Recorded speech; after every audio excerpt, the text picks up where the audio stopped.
essa foi a palavra que Deus colocou no meu coração. E para terminar aqui, eu vou falar sobre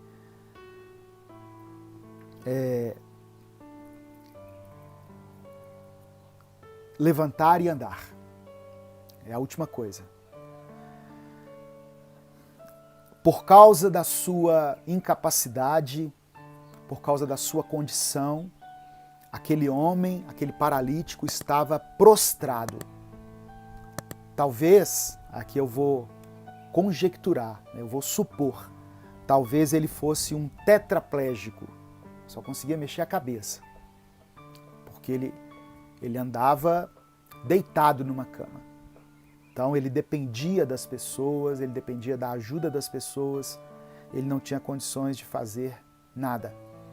Mas sobre a palavra de Deus, ele recebeu aquele milagre. Jesus disse para ele, levanta e anda. E é o que eu quero dizer para você que está ouvindo essa mensagem agora. O tempo de ficar prostrado passou na sua vida. Hoje o Senhor diz ao seu coração, a você que está ouvindo essa palavra, que você se levante, mesmo com toda a sua dificuldade. Tem gente que passou tanto tempo prostrado, sim, a live vai ficar gravada, Oliver. Vai ficar gravada aqui no Instagram, no Facebook e no YouTube mais tarde. Mesmo com toda a dificuldade, porque tem gente que passou tanto tempo numa posição só, numa posição de prostração, que levantar para ele é uma grande dificuldade.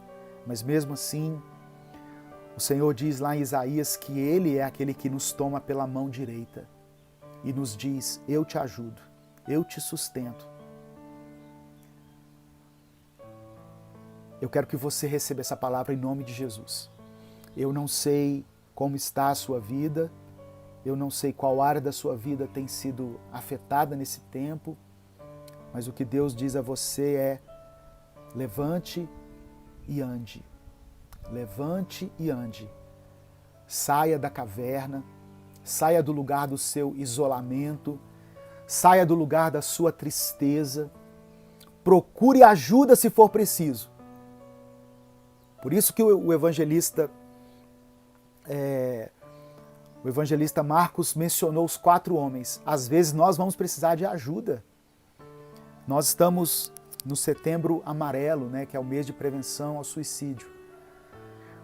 Não é pecado buscar ajuda com profissionais, seja da área da medicina, seja da psicologia, da terapia. Não é pecado. Mas é importante que você se levante, que você se erga novamente e volte a caminhar. Volte a andar. No nome de Jesus. No nome de Jesus. Segunda-feira, tenta novamente. Pastor, eu já bati em tanta empresa pedindo emprego. Continue. Uma hora Deus vai olhar para você. Deus vai te abençoar. Não deixe que essa debilidade paralise você por mais tempo. Ah, mas eu não consigo sozinho. Procure ajuda. Deus usa pessoas. Deus usa homens e mulheres para te ajudar a se erguer. Amém? Então, aquela cama era o símbolo do problema que dominava aquele homem. Só que agora ela passou a ser o símbolo do seu testemunho. Então, quando Jesus entra na sua vida, aquilo que te debilita pode se tornar um instrumento de bênção, pode se tornar o símbolo da sua vitória. E não se esqueça de dar uma atenção à sua casa, à sua família. Ah, eu aceitei Jesus, agora eu vou fazer missões lá não sei aonde. Mas é a sua casa, como que tá? Tá bem? Sua família tá bem? Sua esposa, seus filhos, sua mãe, seu pai, como é que eles estão? Jesus mandou o paralítico voltar para casa. Vai para sua casa. Então, às vezes a gente quer ir para a guerra quando nós devemos ficar em casa. A gente quer ir para o campo, mas Deus está nos chamando para voltar os nossos olhos para a nossa casa. Eu sei que para algumas pessoas é mais fácil, né? É mais fácil ir para o trabalho, é mais fácil ir para a rua, do que ter que encarar a realidade que está vivendo dentro da sua casa. Mas é isso que Deus manda te falar. Às vezes passar a noite com os amigos é mais interessante, é mais fácil, vou dizer assim, do que você ficar na sua casa. É isso que Deus mandou falar com você. Amém? Coloque aí o seu pedido de oração, de onde você estiver falando. Nós estamos aqui no sul de Minas, mas através da tecnologia, da ciência, da permissão de Deus, que essa mensagem alcance milhares de pessoas. E você pode ajudar compartilhando, mandando esse link para quem você conhece. Amém? No nome de Jesus. Eu quero orar por você. Eu quero agradecer mais uma vez a todos que são inscritos no nosso canal no YouTube e a todos que estão aqui no Instagram. Já somos 138 mil pessoas no Instagram. Então, se você está no YouTube, corre lá e segue no Instagram também. Você vai estar ajudando esse projeto. Você vai estar ajudando a gente a produzir esse conteúdo diariamente. Coloque o seu pedido de oração, seja em qualquer área da sua vida. Seja uma enfermidade, seja no seu casamento, no seu relacionamento, a criação dos seus filhos, a sua vida espiritual, a sua vida emocional. Talvez você está vivendo um tempo aí onde a sua autoestima foi lá embaixo. Né? Essa semana a gente deve fazer uma live sobre autoimagem e autoestima. Eu vou fazer junto com a minha esposa. E eu quero que você saiba que Deus, através do Espírito Santo, Ele pode visitar você aí aonde você está. No nome de Jesus. Eu não consigo responder a todos os pedidos de oração, porque passam muito rápido aqui, no Instagram, no Facebook. Mas você pode colocar aí. Depois eu leio com calma, cada um. Tem pessoas pedindo pela mãe, pelo casamento. E minha esposa está me lembrando aqui. Mais do que eu ver ou responder, Deus está vendo. Quando você escreve aí nos comentários, isso é um ato de fé. É um ato de fé. Se você puder, feche os seus olhos, curve a sua cabeça e vamos orar. Pai amado e querido, nós te damos graças pelo teu imenso amor, pela tua misericórdia. Ó Deus, te agradecemos pela tua palavra, Senhor, que sempre vem de encontro às nossas necessidades. Eu oro por esse irmão, por essa irmã, que colocaram aqui nos comentários as suas petições, que apresentaram ao Senhor os seus pedidos de oração. E eu peço que o Senhor dê uma atenção especial. Assim como Jesus, no meio da multidão, teve os seus olhos voltados para um paralítico, assim como Jesus parou à beira do caminho para atender um cego, assim como Jesus teve misericórdia e tocou num leproso, assim como ele parou a sua agenda para conversar com uma mulher samaritana à beira de um poço, assim como ele atendeu um mestre da lei chamado Nicodemos, que o Senhor possa nesse momento olhar individualmente para cada pedido de oração colocado aqui nos comentários, em qualquer dessas redes sociais. E pela tua misericórdia visitar essa família, visitar esse pai, essa mãe, esse filho, que estão num momento de desespero, que estão vivendo tempos difíceis na sua casa, na sua vida, nas suas finanças, nas suas emoções. Espírito Santo de Deus, entra na vida dessa pessoa, revele a ele e a ela a tua vontade, receba-o como filho, receba-a como filha e perdoa os seus pecados e sara as suas feridas emocionais, físicas, espirituais. No nome de Jesus. Deus, sustenta essa casa. Não deixe que nada falte nessa casa. Mesmo em meio à crise, nós sabemos que o Senhor é um Deus de milagres. O Senhor é um Deus de provisão, um Deus que não nos abandona. Por isso nós te pedimos, Senhor, em nome de Jesus, traga o alimento, não deixe que falte o pão, o leite, a manteiga, o café, a fruta, o arroz, o feijão, a carne. Sabemos que são tempos difíceis aqui nesse país, na economia, tempos de desemprego, tempos de enfermidade, mas cremos também no seu cuidado para com o teu povo. Age na vida desse homem, dessa mulher, que essa situação se resolva nessa semana, Pai, no nome de Jesus. Ele está sofrendo muito, ela está sofrendo muito. Que haja um alento, que haja cura, que haja libertação, que haja restauração. Que aquilo que foi o símbolo da sua derrota passe a ser o símbolo do seu testemunho, o troféu do seu testemunho. Em nome de Jesus, que nós nunca nos esqueçamos de onde o Senhor nos tirou, para a glória do teu nome, que possamos permanecer firmes nos teus caminhos. Obrigado pelos amigos que o Senhor coloca na nossa vida, que quando precisa nos carregam, que quando precisa nos conduzem até Cristo, mas que nós também possamos ser essas pessoas, que quando estivermos caminhando bem, possamos suportar outros, possamos dar apoio, motivação, encorajamento a outras pessoas que estão diante de nós, que nos cercam. Nós oramos e te agradecemos em nome de Jesus. Amém. Que Deus te abençoe.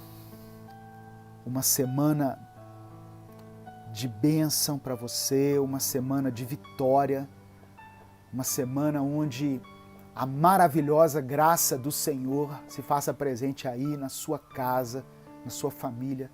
Tudo o que você puser as mãos, você prospere. Segue a gente lá no Instagram. Se você está vendo no Instagram, se inscreva lá no canal no YouTube. O Senhor te abençoe e te guarde. O Senhor faça resplandecer o seu rosto sobre ti e tenha misericórdia de ti. O Senhor sobre ti estenda a tua face e te dê a paz. Deus te abençoe no nome de Jesus.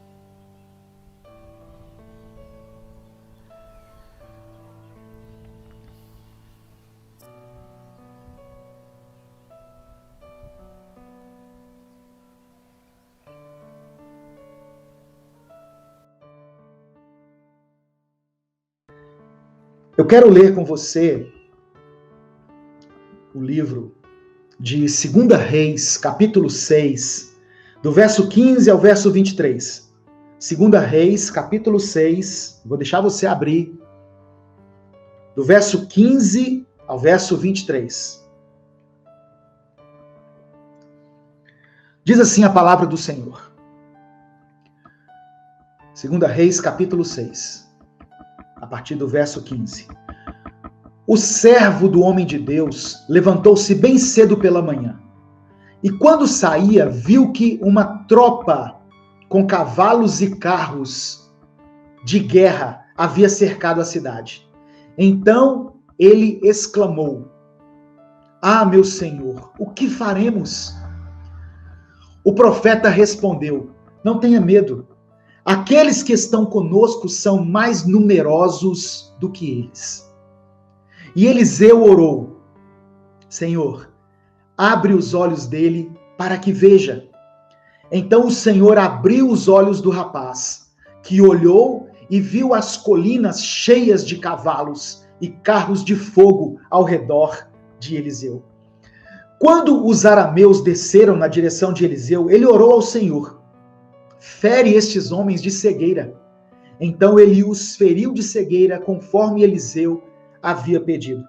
Eliseu lhes disse: esse não é o caminho, nem esta é a cidade que procuram. Sigam-me, e eu os levarei ao homem que vocês estão procurando. E os guiou até a cidade de Samaria.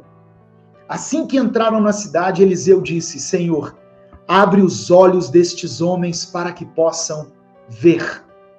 Então o Senhor abriu-lhes os olhos e eles viram que estavam dentro de Samaria.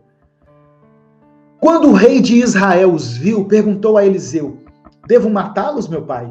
Devo matá-los? Ele respondeu: não. Costumas matar prisioneiros que capturas com a tua espada e o teu arco?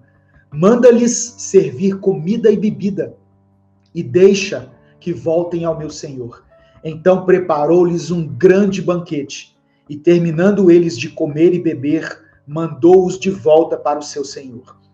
Assim as tropas da Síria pararam de invadir o território de Israel. Glória a Deus. Irmãos, Deus tem ministrado ao meu coração sobre a importância de termos nesse tempo tão difícil que nós temos vivido, de termos uma visão correta diante de tudo aquilo que tem acontecido na nossa nação e no mundo em geral. A palavra de Deus diz que nós somos a igreja do Deus vivo e que somos coluna e baluarte da verdade. As pessoas olham para a igreja e elas querem buscar uma direção, uma referência. Elas querem ter em nós um parâmetro para as nossas escolhas. Por isso que é importante nós nos posicionarmos em relação a algumas coisas. O problema é que muitas vezes, no meio dessa igreja, a igreja do Deus vivo, que somos eu e você, tem faltado visão. E como é importante nós termos uma visão correta nesse momento. Porque nós vamos agir segundo a visão que o Senhor nos der. Portanto, eu não estou falando aqui de uma visão natural, mas de uma visão ou de uma percepção espiritual das coisas. Esse texto que eu li agora, de 2 Reis, ele diz que o ajudante de Eliseu olhou para aquela situação com olhos naturais. E aos olhos naturais dele estava tudo perdido. Ele viu exércitos cercando a casa de Eliseu. Ele falou: está tudo perdido, meu senhor. O que nós vamos fazer? Está no verso 15. O servo do homem de Deus levantou-se cedo pela manhã e quando saía viu que uma tropa com cavalos e carros de guerra tinha cercado a cidade. Aí ele exclamou: ah, meu senhor, o que faremos? Perceba, irmãos, que a visão daquele jovem, né, eu não sei se é jovem, era um ajudante de Eliseu, eu deduzo aqui que era jovem, mas a visão dele estava limitada ao mundo físico. Ele viu os problemas no mundo físico, mas no mundo espiritual eles estavam amparados. Eles estavam guardados pelos exércitos celestiais. E Eliseu tinha tanta intimidade com Deus que ele já havia percebido isso. Foi preciso que Deus curasse os olhos espirituais do moço para que ele enxergasse corretamente. Aí está no verso 16 e 17. O profeta, né, Eliseu, disse: não tenha medo. Aqueles que estão conosco são mais numerosos do que eles. Eliseu estava dizendo: olha, eu sei que você está vendo aí muitos inimigos, só que você não está conseguindo enxergar no mundo espiritual que nós temos um exército a nosso favor muito maior do que os nossos inimigos. E aí no verso 17, Eliseu orou. Ele disse assim: olha, Senhor, abre os olhos dele para que ele veja. Aí Deus abriu os olhos do rapaz e ele olhou e viu as colinas cheias de cavalos e carros de fogo ao redor de Eliseu. Quando o profeta orou, os olhos daquele moço foram abertos e ele então pôde enxergar com olhos espirituais. Perceba, irmãos, havia um problema a ser enfrentado. Eles realmente estavam cercados pelo exército inimigo, mas havia também uma outra realidade que eles não podiam enxergar. O que eu quero dizer para você nesse momento? Mesmo que você esteja enfrentando grandes dificuldades na sua vida neste momento, saiba que, além daquilo que você está vendo com seus olhos naturais, existe um socorro do céu sobre você e sobre a sua família. Um socorro que talvez você não esteja conseguindo enxergar por uma série de fatores, mas esse socorro de Deus sobre a sua vida é real. A graça de Deus está derramada sobre a sua vida. Amém, meus irmãos? É a primeira palavra que eu quero deixar para você. Então, continuando com a palavra aqui, eu quero dizer para você o seguinte: nós precisamos ter a nossa visão restaurada, precisamos ter uma visão correta diante de tudo que está acontecendo, porque a falta de visão nos faz temer os inimigos e coloca dúvida no nosso coração. Quando o jovem, quando aquele moço, o ajudante de Eliseu não tinha visão, ele teve medo. E ele disse: o que nós faremos? Ele teve medo e teve dúvida. Mas quando o Senhor restaura a nossa visão, isso faz com que nós não tenhamos mais medo das circunstâncias. Eliseu disse assim: não tenha medo. Aqueles que estão conosco são mais numerosos do que eles. Eliseu só pôde dizer isso porque ele tinha uma visão espiritual de tudo que estava acontecendo. Outra coisa que Deus ministrou ao meu coração: a falta de visão faz com que nós deixemos de perceber a provisão de Deus. Eu me lembrei aqui da passagem que fala sobre Agar e Ismael. Quando, a pedido de Sara, Abraão abandonou Agar e Ismael no deserto. E Sara ficou desesperada. E ela só conseguia chorar. E aí, se você lê em Gênesis capítulo 21, no verso 19, no meio da aflição de Agar, o texto diz assim, olha: e Deus abriu-lhe os olhos, e ela pôde ver um poço de água, e foi encher o odre de água e deu de beber ao menino. Não fala que Deus fez um milagre ali. Deixa entender o texto que aquele poço já estava ali do lado dela. Mas por causa da sua visão, que estava focada somente no problema, focada somente na crise, ela não conseguia ver a provisão de Deus. Então, a falta de visão nos faz cegos diante daquilo que Deus talvez já tenha nos proporcionado. Às vezes Deus já veio ao nosso encontro, já providenciou o nosso socorro, e às vezes está mais próximo do que nós imaginamos, mas nós estamos tão cegos que nós não conseguimos enxergar. Então, essa solução que você busca, essa resposta que você tem buscado de Deus, pode estar mais próxima do que você imagina. O que está faltando a você é uma visão correta. Mas Deus vai te dar essa visão hoje, em nome de Jesus. Se você está acompanhando essa transmissão, Deus quer abrir os seus olhos espirituais. Amém, meu irmão, minha irmã, em nome de Jesus. Outra coisa que Deus ministrou ao meu coração: a falta de visão faz com que nós deixemos de crer nos milagres que Deus tem para nós.